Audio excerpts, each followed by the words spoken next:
I am thrilled to announce that our next guest here on the Super Saturday Sofubi Show is the president of the current iteration of Marusan Toys in Japan. That is none other than Eiji Kaminaga. Kaminaga-san, welcome to the Super Saturday Sofubi Show, and we cannot wait to hear your story. Thank you very much. Thank you for having me here today. So, Kaminaga-san, you grew up watching Ultraman and Ultra Q and Godzilla movies in the theater when you were a kid. Yes. Can you tell us a little bit about what that was like? And then subsequently, would you like to tell us about actually owning Marusan Toys when you were a child? I think my first movie I watched monster films was Godzilla films. Was three monsters: Mothra, Ebirah, Godzilla. Yes. That's one. And also Gamera versus Balgo was a theatrical film movie. And I watched TV. It was Ultra Q. I couldn't see the first episode. I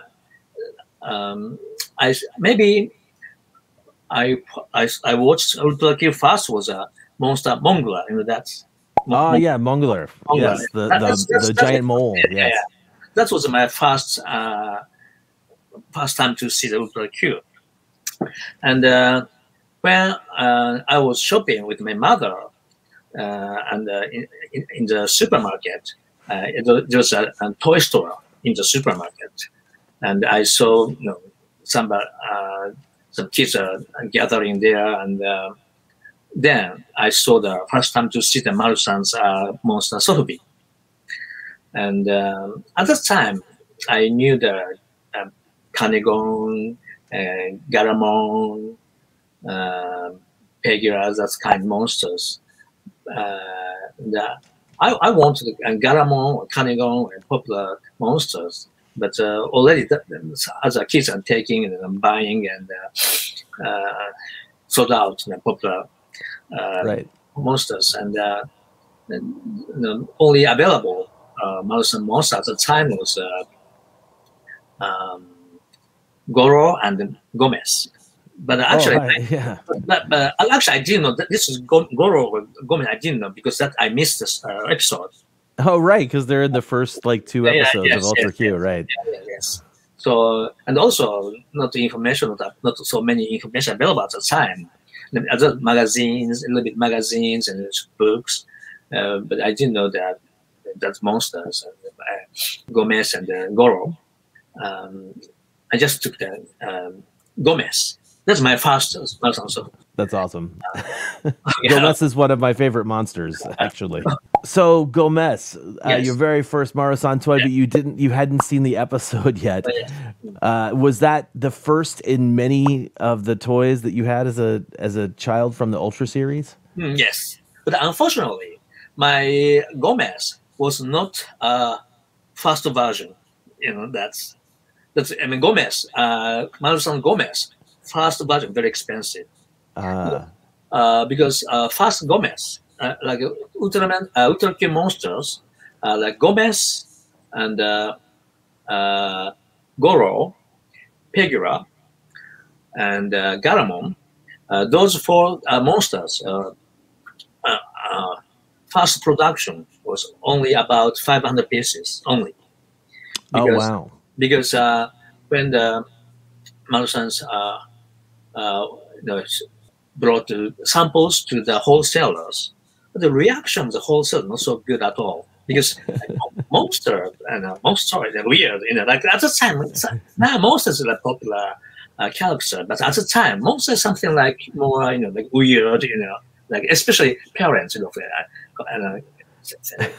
think the toy for kids, monster toys, like the parents, didn't prefer to give the monster toy to children because monsters kind of weird thing, Not it's different from them buying Mickey Mouse, Right. Actually, Mickey Mouse, like a Gomez or monsters, it's a weird thing.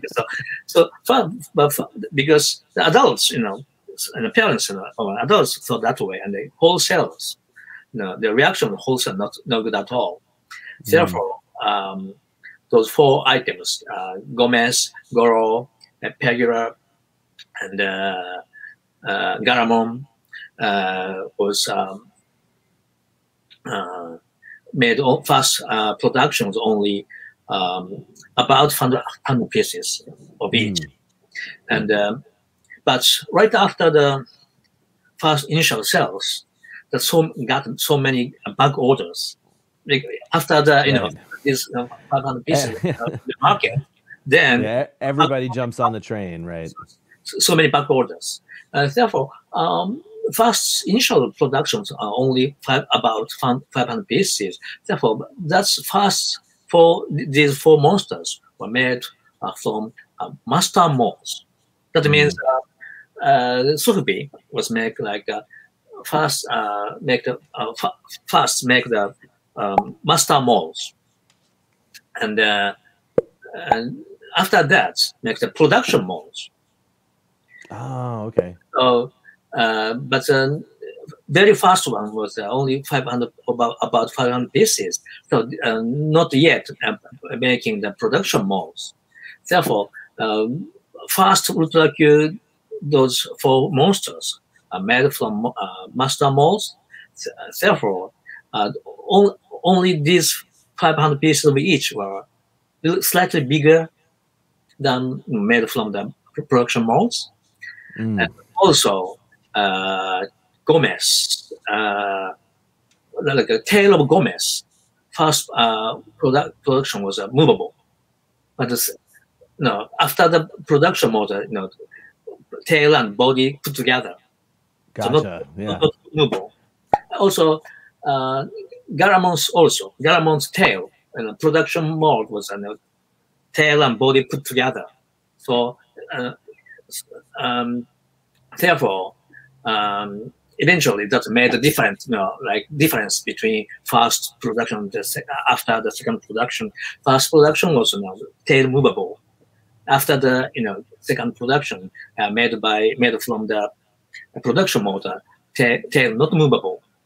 So now the Garamon first production made from the master mold and the tail movable was a couple of years old. Do you know Mandaroke in Japan? Yes, I do. Yes. They sold it at 8 million Japanese yen. Wow. So that means how much it was? 8 million Japanese yen would be about 80,000 American dollars. Yes, I think. Yes. Fingers crossed that my math is okay there. Yes. So that's Gomez is my first Sofubi and Ultra Q. And later, Ultraman was started broadcast in 1966, or same year to Ultra Q. After the program, the Ultra Q was Ultraman, first Ultraman. And then I wanted Sofubi Ultraman. But so popular and very difficult to get, sold out, and toy stores near my neighbors and the department store sold out. I still remember I went shopping with my parents and I asked to buy the Ultraman Sofubi, but that was sold out. And but I still remember that plastic model kit Ultraman was available, but the Sofubi was sold out. And so finally, later I got another store, but it took a couple of months later. I got that was Ultraman 450 size, 30 centimeter size, bigger one. Right. So now Marusan called 450 size and 350 size means 350 size is now many collectors call standard size, like about 22 centimeters. Yes. Exactly. For example. Yes. now we call that Marusan called that a 350 series because that was sold at 350 yen at the time in 1966. That's fantastic. The Ultraman that we call 450 series means about 30 centimeter height, and that was sold 450 yen at the time in 1960s. So. The days. 450 Ultraman is my first Ultraman I got, and after that I got Sofubi Marusan Sofubi was Ultraman and Hayata. Yes, Oh, cool. Hayata, The hero, Hayata. hero Hayata, and this Balton, Balton, Alien Balton. Yes, yes. Yeah, Alien Balton and Antra. Oh, cool. Antler, and Vanilla. And some of those, and Abuska, not even not Ultraman, Abuska. Maybe from Ultraman series, I got Ultraman, Hayata, Baltan, Antra, Vanilla. That's 5 there from the Ultraman. And I got, after that, Captain Ultra. I had Captain Ultra and the Hulk, the robot. You know that? Oh, yeah. Robot Hulk. Captain Ultra and Hulk. And I think that's all for the Captain Ultra. And after that, Ultra 7, Ultra 7 450, and Micros I had. And that's all. And other Gorosaurus, Toho Monster Gorosaurus, and I used to have a King Kong, but I think that was a bootleg. And those are my collection with my childhood, and so be in my childhood, and from those collection, 2 others still survive.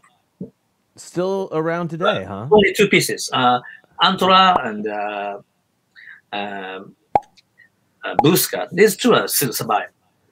Oh, that's fantastic. I don't have anything from my childhood. Nothing survived. So after after your childhood, what was your life like? Right after, like we call the first monster boom was like until started like 1966 to 68. Like Ultra Q2 was 7. And after the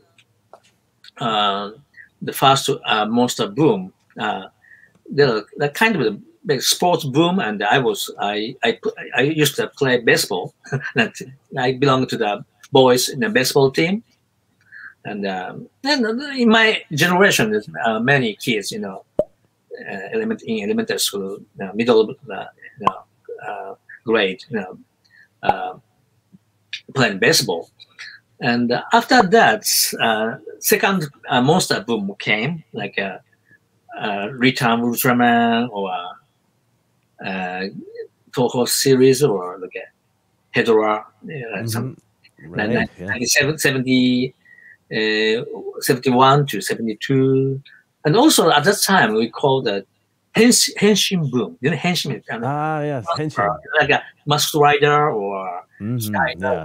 And the hero. For people watching out there, Henshin, it literally means change. Yes, transform. Yes. So transformation, like heroes. Yes. That's a boom, and I like that kind. And also, after the second monster boom, I tried to make a monster film by the 8mm film camera. Oh, really? Using at the time using Blue Mark Toys, something like that. Are we going to show that now? Do you have that? Did you bring the clip so we could watch your home movie? No, I think I don't. I still I have all the film, but I have no. I don't have projector. Oh yeah, there's no easy way to transfer 8mm film. Yeah. I don't do yet, but maybe later. I have to find maybe. We should do it. We should make that happen. I would love to see Kaminaga's fan film as a kid with Bullmark figures. So what happened after you sort of went through high school. Okay. How did you find yourself back at Marusan? Okay.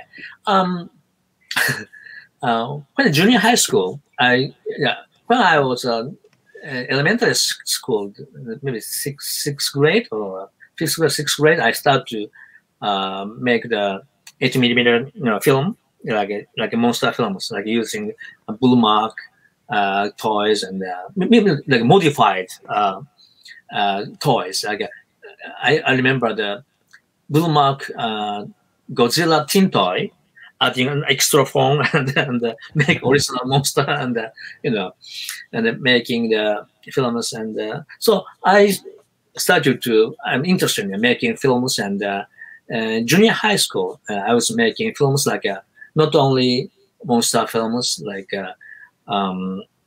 science fiction a little bit and. Or like a kung fu film, like kung fu action. Fun, yeah. Kung fu action films and something like that. And when I was junior high school, I was thinking about I want my future. I was interested in to be a movie director, something like. Yeah. But at the time, I thought that. But at the time, Japanese film industry was looks not so good. Like late 1970s. Yes, late 70s. Yes. Yeah. Maybe I didn't. I felt like no future for the movie industry. But, I think a lot of people felt that same way in the late 1970s in Japan. Coincidentally, I started to after I entered the high school. I entered like a high school a photo club, like a photo. Right. A photography club. Photography club, yes, photography club, and I just black and white film and develop myself, like printing myself, something like. And then I was interested in the commercial film, and I tried to. I wouldn't be the commercial professional photographer. Right, yeah. That I was interested in. And I went to college in Tokyo, measuring the art department and measuring photography, and studied photography at a university in Tokyo. And after graduate at the university in Tokyo, I want to learn more. I like to see more something, something art or commercial professional works. And I went to New York. First of all, I went to English school with NYU, and also I went to some professional school of photography, named Center for the Media Arts in New York. Oh. Very cool. Right on. That's another giant school of photography. Something I forgot exactly. I studied also commercial photography. Like that's a technical school. Mm-hmm. A place where you could study the craft in addition to the art. I understand. And also, I attended some school, took classes at another art school, School of Visual Arts, and also some fashion school, FIT, New York Fashion Institute of Technology. I took a couple of classes over there. Wow, that's cool. And finally, I went NYU master degree class, and this is fine arts and art education. That's measuring. Then also, I was working at a commercial studio in New York as an assistant photographer. Also, later I will show you a photo that during I was working the commercial studio in New York, I was also modeling. Postcard still available. Postcard. Maybe later. And there's something like. And after I graduated at NYU, I came back to Tokyo and started to work professional photographer. But I was doing many um, for magazines and introducing restaurants and like food and magazines and like that. I call it gourmet magazine, something like. And also, I want to do something more homework on the photography, and uh, and I, then I came the idea came up that using the old Monster vinyl toy.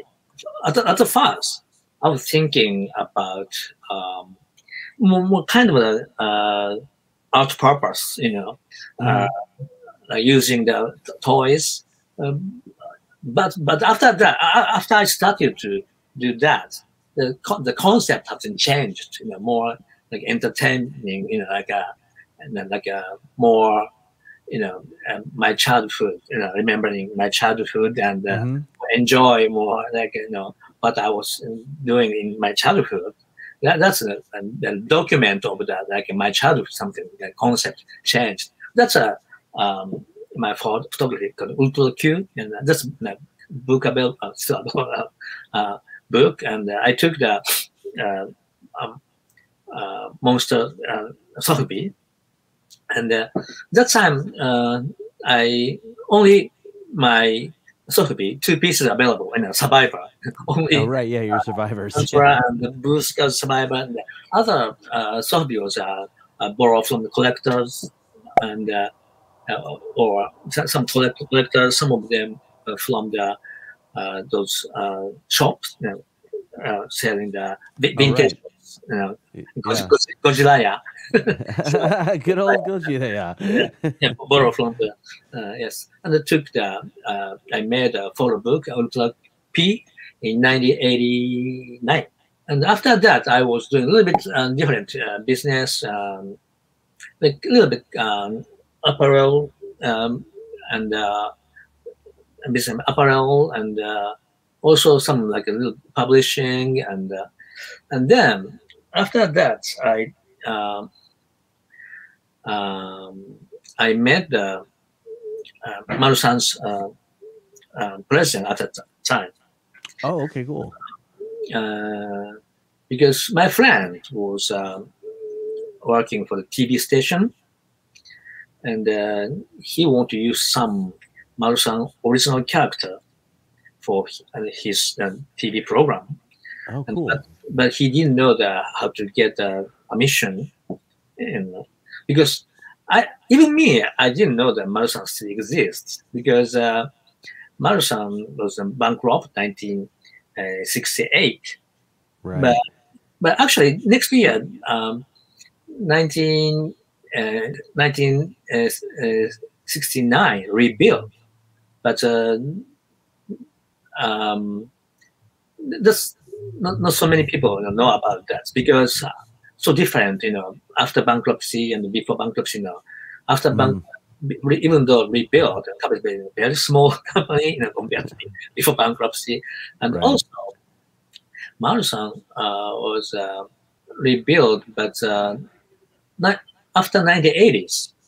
Marusan stopped to produce original products. Was producing the gearboxes, like in a pullback or that kind. Gearboxes, gotcha. Gearboxes and pullback or that's many kind. And those Marusan turned to that like gearbox maker and offering to many toy companies. Gotcha. Yeah. Like OEM business. So much less of a look, you're buying a Marusan piece and more about these are the small parts that we make that go in other people's pieces, yes. Right? Yes. So 1990 in 1997, my ex-boss Kazuo Ishida was thinking about it because at that time many people asking to Marusan to reissue of all the products like M1 or other people asking, like to produce. And at that time, my boss was like giving the permission for those companies, getting royalties. But Hmm. I thought maybe not only getting royalties, maybe I can make myself something. Yeah. So so that's a beginning of 1997. He thought um, making the original, and also Marusan had original monsters in 1970 after rebuilt. Uh, those character reissue he decided to produce, and he asked me to, to help this project, something like. I joined his project that's making reissue of the Marusan original.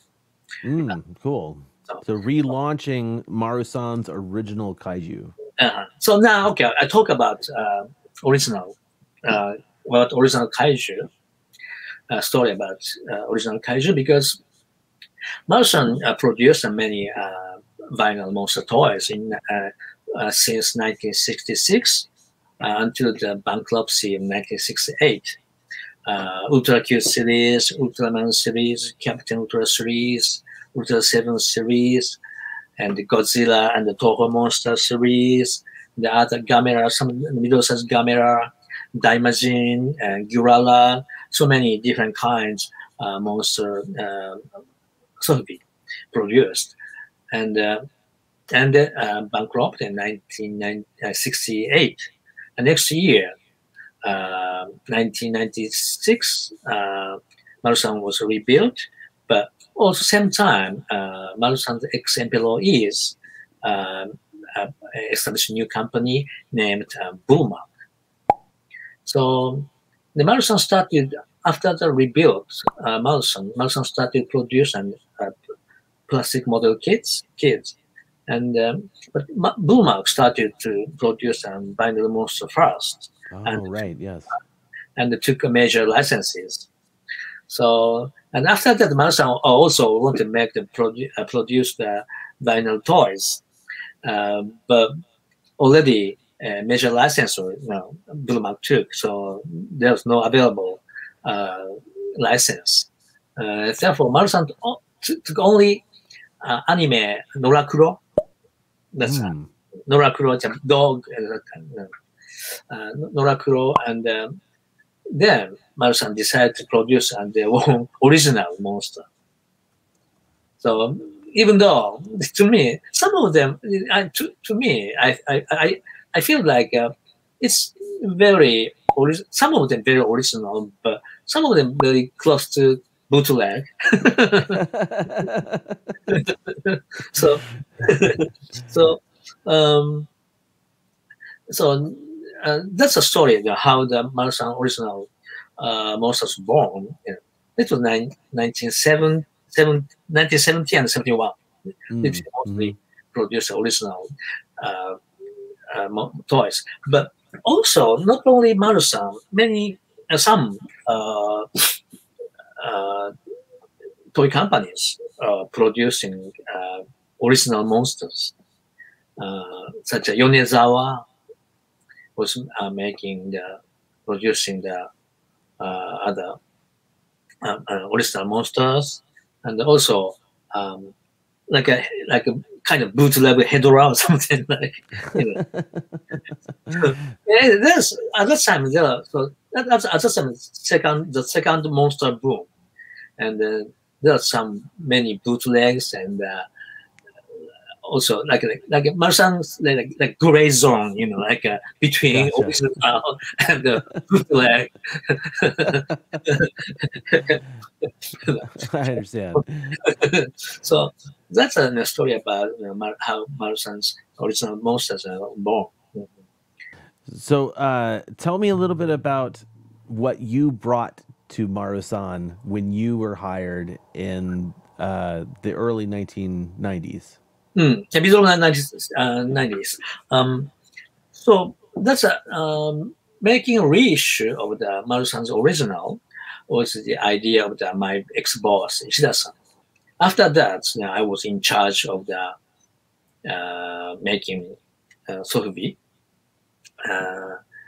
But my first planning was collaboration with Nitto, Gamera series, making reissue of Nitto series, Gamera, Balgon, Jaos, that kind. And then this is my first planning, the Marusan reissue of the Nitto product Sofubis. And secondly, I did was making the Dengeki Kaiju series. That's a little smaller size of the, like even classic Godzilla, smaller, about 15 centimeter height. Okay, so approximately 6 inches, I believe. Yeah, this is 350 classic Godzilla. Dengeki Godzilla. Ah, I see. I see. Here, let me do this. I see. This, yes, the 22 centimeters and the 23 is 15 something. This Dengeki series. So started in 1998, and classic. I made first Toho monsters, classic Godzilla, Baragon, Mothra, and Gorosaurus, and that's a like a classic style, you know, same style to all the Marusan. And then the new molds, I made some Gamera series, and even Toho, I made a prototype. Sanda, Gaira, Mogera, and even like a submarine, you know, Goten, you know that. Yes, I do. Yeah. That's Actually, you know, Kaminaga-san, Marusan has the coolest A-cycle light ray from Monster Zero ever. Yeah. Also, another one. Also, another ray tank, ray beam. Yeah, the Maser cannon. Maser, yes. It's up. I can't reach it. It's over there. But yeah.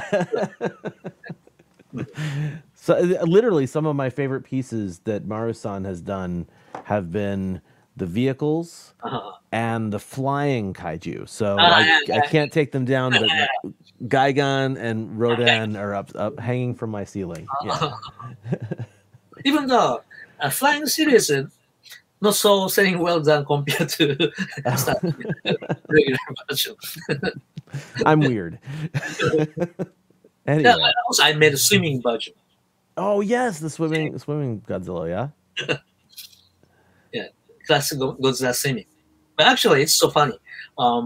Swimming version was technically that's Byogoji. It's 19 style is a classic Godzilla, but because I have to apply to licensor and which Godzilla it is. So, right. So swimming, that's scenes from the Godzilla versus Violante. Yeah, so for people watching, Toho is not really super keen on companies licensing images of Godzilla that didn't appear in the film. So since you really only see Godzilla swim in the 1989 film, Kaminaga's talking about maybe fudging it a little bit, right? Yeah. That's great. What other products did you help bring to the table right when you started up at Marusan? And actually, do you have a favorite that you helped bring to life? My favorite one was Michael Jackson. A Michael Jackson figure? Michael Jackson Sofubi. You know that? No, I'm not aware of that. I'm gonna have to find a picture of that. That's cool. It's a Wolfman, like Michael Jackson, the Wolfman, and zombie Michael, like a movie. No, beat it. Zombie, zombie version. Oh, from Thriller. Thriller, yes, Thriller. Nice. Zombie version and Wolfman version. Nice, that's awesome. I did not know that was even something that existed out there. That's great. Now I cannot produce that anymore. The license, expired, and Right. because friend of mine was could take license at the Michael Jackson, and I think more than 10 years ago. Mm. I really worry about because when my friend took license Michael Jackson, and then I asked, oh, I like to make the Sofubi, and I said, okay, good. No, I was, I was like his sub license, something like. My friend got the main license, in Japan, Michael That's Jackson. super cool. And, I took sub license, and I tried to produce a Michael Jackson Sofubi, like Thriller and like Wolfman and the Zombie. But actually, after I start to produce Michael Jackson Sofubi, Michael Jackson passed away. Oh, right. Yeah. Yes. I start to produce, and middle of production, he passed away. Oh no.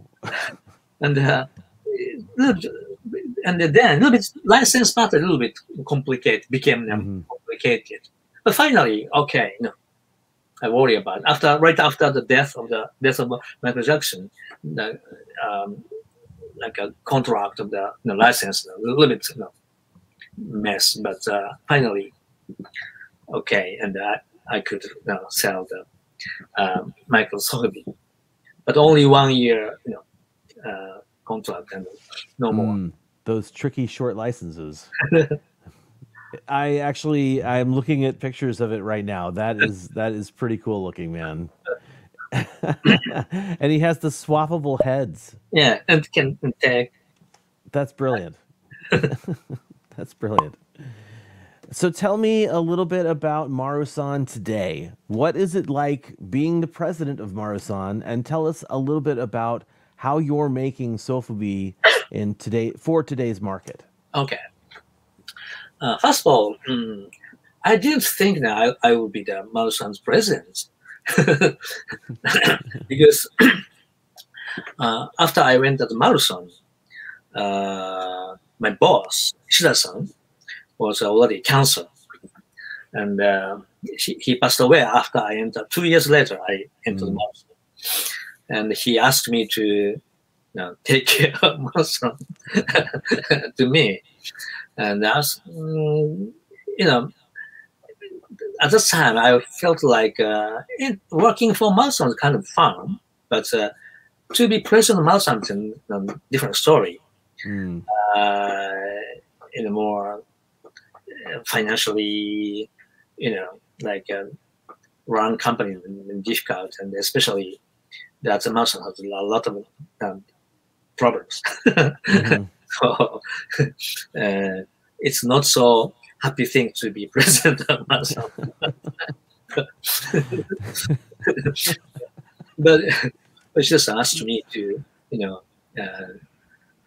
I don't know, finish Marusan, just keep Marusan's name and take care of Marusan. So okay, I try.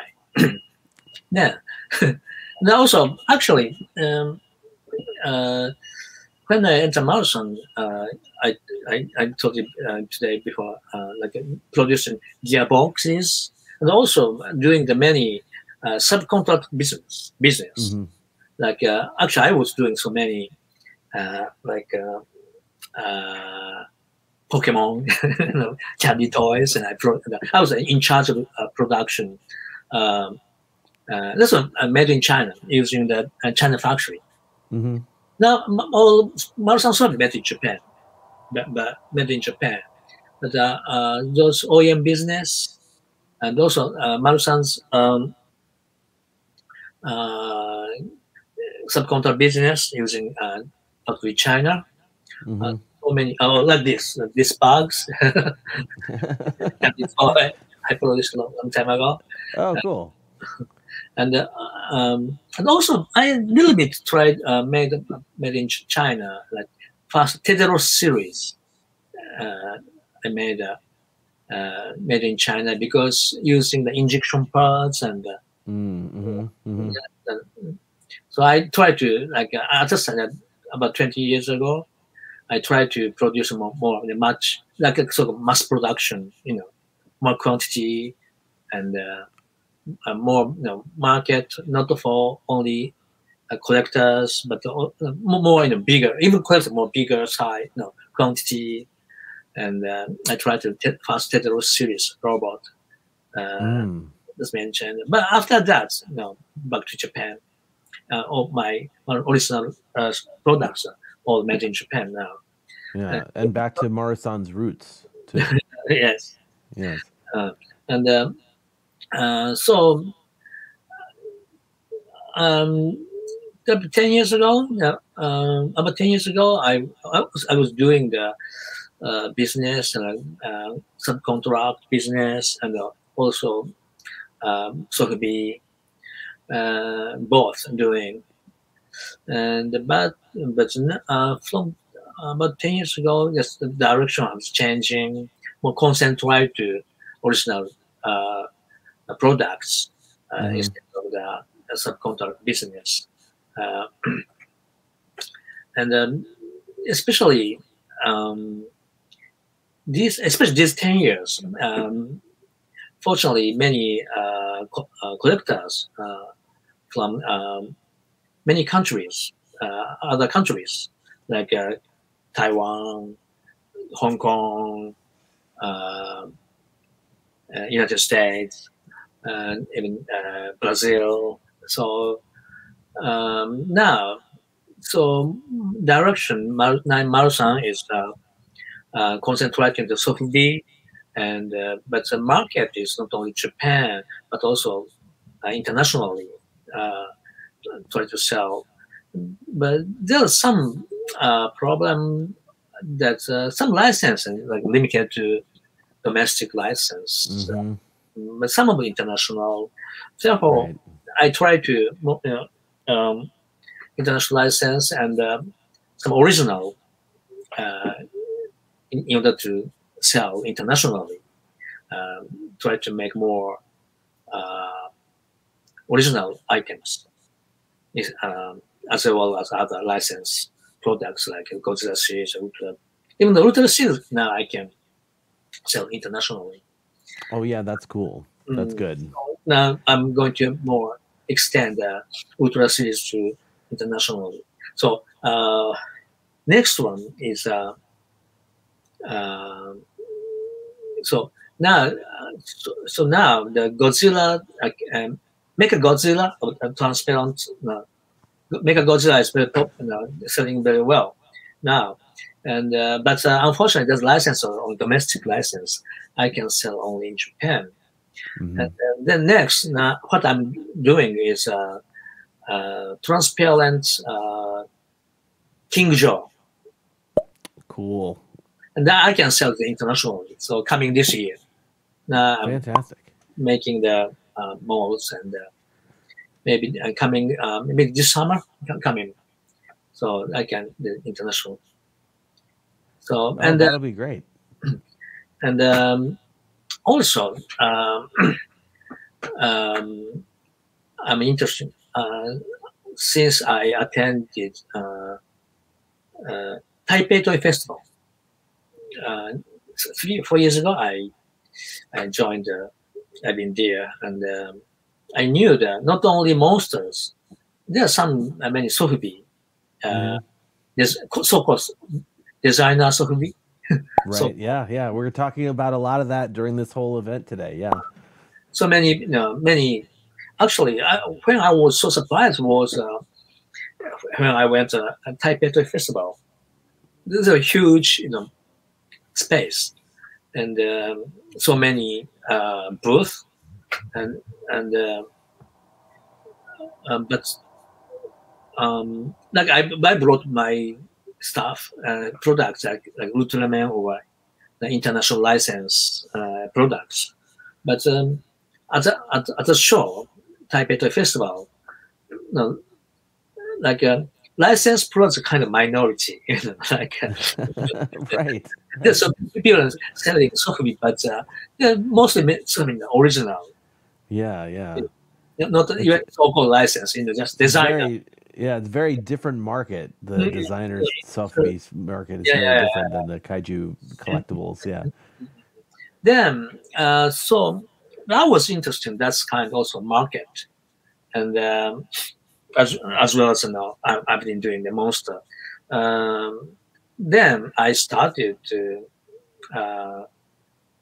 Marusan's now designer Sofubi is this is Mashu.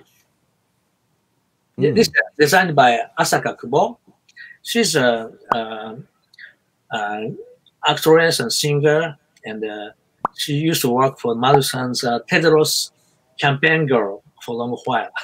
Oh, very cool. She So designed, she designed that? yes, and there's a onesie cat. The cat, this you know, uh, wearing the bears, onesie. Very cute. And this year, sold this Wu version. Oh, yes. I do remember you telling me about that before. That's funny. The Woo version Wu of version. yeah. Wu version. I love it. I love it. And so next month, I think the April. Now I'm doing the on Marusan TV on the YouTube channel. I started Marusan Sofubi Net International and introducing information about Marusan Sofubi and exclusive or lottery sales, Marusan lottery sales. And next month, new lottery sales item is this is Marusan's original Bondor. I see. Can you tell me a little bit about this character? This is one of the Marusan's original monsters. Now we call the Marumon, Marusan monsters. Marumon. Nice. Marusan monsters. And this is one of the monsters Marusan produced in 1970 and 71. And this is named Bondora. Then now, also a couple years ago, I made a reissue, and also next month on the Marusan's lottery sales. This is transparent version and GID version. Beautiful. And this is painted by Asaka Kubo, hand painted by Asaka Kubo, and only 5 pieces of each will be. Whoa. How many? Five pieces of each. Wow. Very limited. Very limited. Because just she started to paint. You can't work her too hard. Daily output is so small so far. Well, those are fantastic, Kaminaga-san. Can you tell me a little bit about some of the challenges that you've had to face? Any difficulties that you've had to learn how to overcome that have made Marusan what it is today, at least in the collector market? When I started to work for Marusan, I started to produce Sofubi fast. For example, I told about this. I produced a reissue of the reissue was sold very well, especially the expensive price at the vintage market. Issues sold well fast, but after that, I'm not only reissue, making the new molds, new design, and I'm getting the certain customers and collectors market, and that was not bad. But I think the late 1990s, around the year 2000s, Japan was like the peak of the, like sort of figure boom and, Ah, okay, yes, yes. and like a festival, limited at that time, 300 pieces, something like that. And only sold out soon, I So you remember. could make 300 pieces and it would sell out super fast back then. Mm, Yes. I remember the most I sold at the events in Japan, in Tokyo, was 1,500 pieces. I sold out only before noon. Wow. At that time, I made 250 pieces per each. So 6 kinds of that. Yeah. At that time, also not only monster, I made a project Tiger Mask series. Yeah. Restaurant, Right, right. three kinds of restaurants, 250 pieces of each, and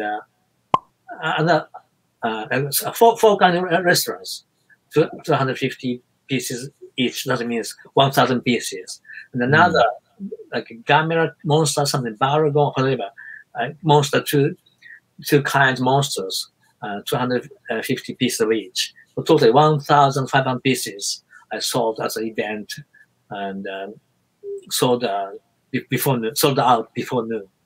After opening, That's fantastic. 3 hours.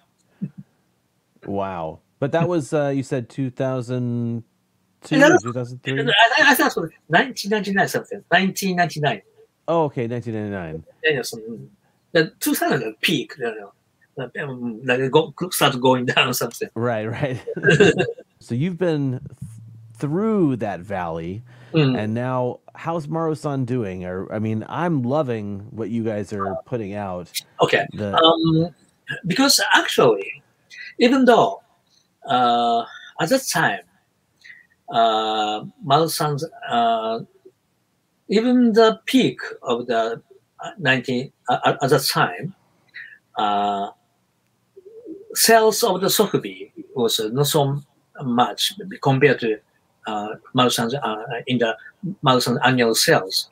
Other than 70% of sales are like OEM and subcontract business, producing the candy toys like for candy toy companies, and then so my lucky. I was lucky that Sofubi boom was going down. Then candy toy boom came. So you're riding the waves back up the booms. That's funny. Yeah.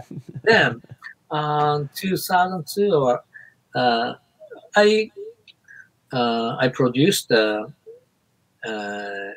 Daiei Tokusatsu series, Gamera, Daimajin, this size candy toy. That's for Tommy. Nice.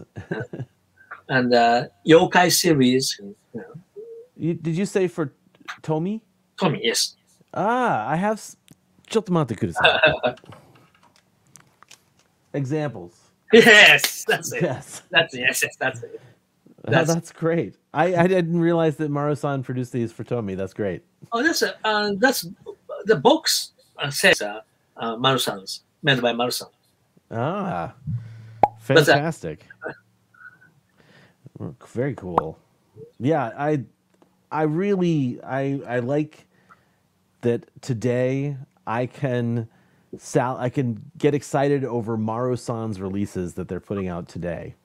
I'd love to just for a second just tell you that if I could tell you a story, I went to Japan. I've been to Japan a lot, but in 2017 I was there with a group trip, and I saw the 450 series of this glow in the dark piece. It was at a pop-up event in Ikebukuro in Tokyo, and it was the first time I'd ever seen a blue glow-in-the-dark vinyl before. And it was my first day in Tokyo, and it was expensive. And because it was my first day, I just said, "Oh, I can't spend that right now. I'll have to come back and get it later." And of course, I came back later, and it was gone. So I had to find the 350 series version of my one of my subsequent trips. But yeah, the blue glow in the dark vinyl is just gorgeous. I love it very much. I'm hugely impressed with many of the things that Marusan has been producing as of late. As I mentioned to you earlier in this call, the new Mechagodzilla that you guys did with the circuitry body inside of the clear armor body is just phenomenal looking. I can't wait to actually have one in my hands. Thank you. Thank you. And thank you very much for being part of this celebration of Sofubi today on the Super Saturday Sofubi Show. Is there anything else you'd like to tell our viewers or your Okay. fans before we leave, before we wrap up? This next month, April 17th in Tokyo, there's a Marusan pop-up shop in Tokyo. And even though now it's because under the COVID-19, the pop-up shop is only lottery, limited people. Yeah, you got to limit the people coming in, of course.